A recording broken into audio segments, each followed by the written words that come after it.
السلام علیکم، میں ضیاء الرحمن اور آپ دیکھ رہے ہیں Zia YouTube for Islamic channel.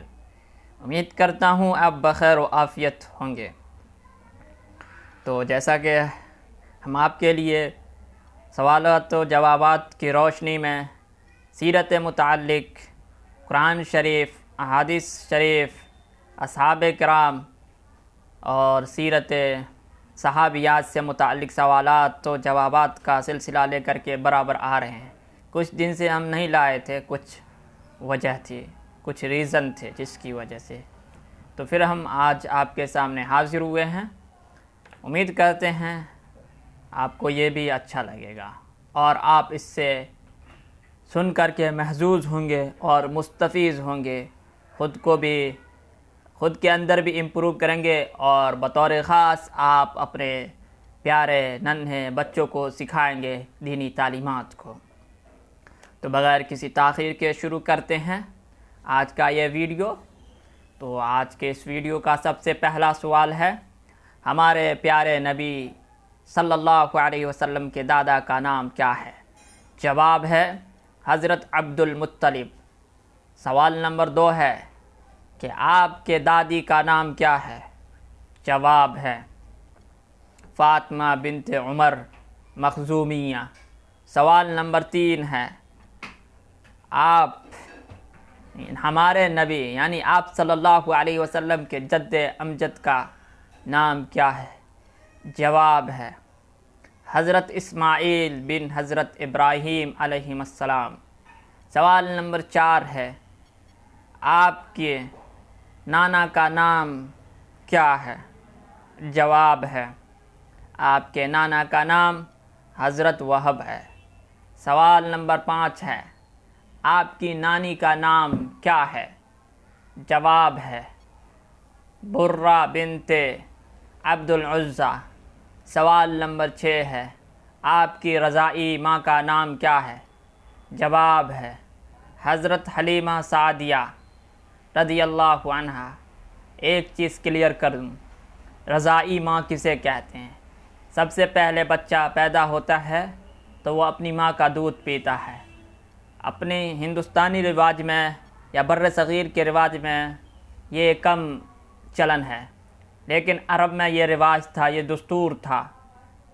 دستور یہ تھا کہ کچھ دن مائیں اپنے بچوں کو دودھ پلایا کرتی تھی، پھر بعد میں گاؤں کی دیہات کی عورتیں آتی تھیں اور بچوں کو لے جاتی تھی اور وہ اجرت پہ دودھ پلایا کرتی تھی۔ اسی طرح نبی کریم صلی اللہ علیہ وسلم کو بھی دودھ پلایا گیا۔ کچھ دن آپ کی اماں بی بی آمنہ رضی اللہ عنہا نے دودھ پلائی، پھر اس کے بعد صوبیہ نے جو ابو لہب کی لونڈی تھی، پھر اس کے بعد حضرت حلیمہ سعدیہ جو قبیلہ حوازن سے تعلق رکھتی تھی آئی تھی اور اس کو کوئی بچہ نہیں ملا تھا، لیکن حضرت فاطمہ نے درخواست بھی کی تھی اور کوئی بچہ بھی نہیں ملا تھا۔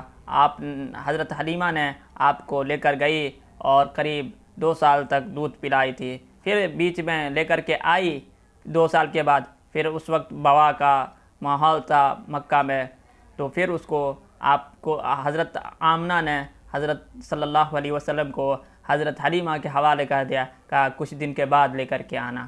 تو اپنی ماں کے علاوہ جو کوئی دودھ پلاتی ہے وہ بچے کا رضاعی ماں ہوتا ہے اور اس کا شوہر رضاعی باپ ہوتا ہے۔ جس ماں سے اس نے دودھ پیا ہے اس کے اولاد اس کے رضاعی بھائی بہن ہوتے ہیں۔ تو یہ مجھے لگتا ہے اب کلیئر ہو گیا ہوگا رضاعی ماں والا مسئلہ۔ سوال نمبر 7 ہے کہ آپ کے والد کا انتقال کب ہوا؟ جواب ہے آپ کے والد کا انتقال آپ کی پیدائش سے 6 ماہ قبل ہی ہو گیا تھا۔ سوال نمبر 8 ہے، حضرت ختیجہ سے آپ کی کتنی اولاد ہوئی؟ جواب ہے 2 فرزند 4 صاحبزادیاں۔ سوال نمبر 9 ہے، آپ کے فرزندوں کے نام کیا کیا ہیں؟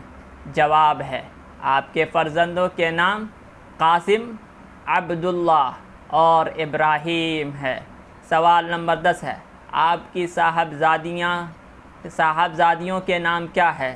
جواب ہے آپ کے صاحبزادیوں کے نام ہیں حضرت زینب، رقیہ ام کلثوم، فاطمہ رضی اللہ عنہا، یہ ساری آپ کی صاحبزادیاں تھیں، بیٹیاں تھیں، پیاری بیٹیاں تھیں۔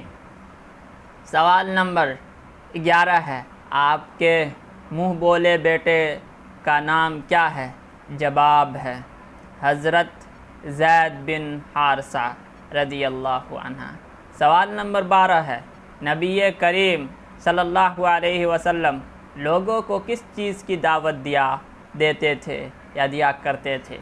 جواب ہے آپ دعوت دیتے تھے کہ اللہ ایک ہے، اس کا کوئی شریک نہیں، محمد اللہ کے رسول ہیں اور قیامت برحق ہے، یعنی کہ لا الہ الا اللہ محمد الرسول اللہ کی آپ تبلیغ کیا کرتے تھے، اسی وجہ سے آپ کے لوگ خلاف ہو گئے۔ سوال نمبر 13 ہے، عرب کے لوگ آپ کے مخالف کیوں ہوئے؟ جواب ہے کیونکہ آپ ان کی غلط باتوں کی اصلاح کرنا چاہتے تھے، اس لیے عرب کے لوگ آپ کے مخالف ہو گئے۔ سوال نمبر 14 ہے، حضرت عمر فاروق کس نمبر پر اسلام لائے؟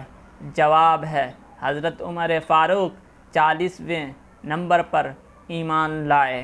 سوال نمبر 15 ہے کہ سجدے کی حالت میں کس کافر نے آپ کو پتھر مار کر کچل دینا چاہا تھا؟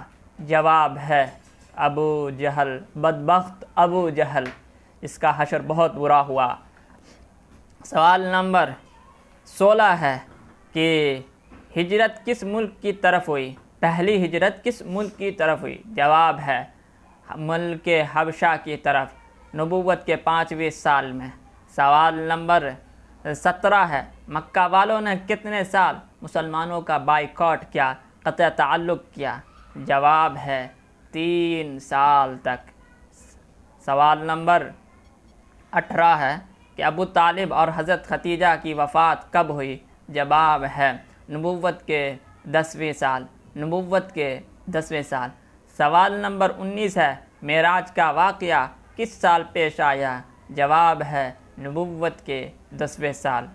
سوال نمبر 20 ہے، نبوت ملنے کے بعد کل کتنے سال آپ مکہ میں رہے؟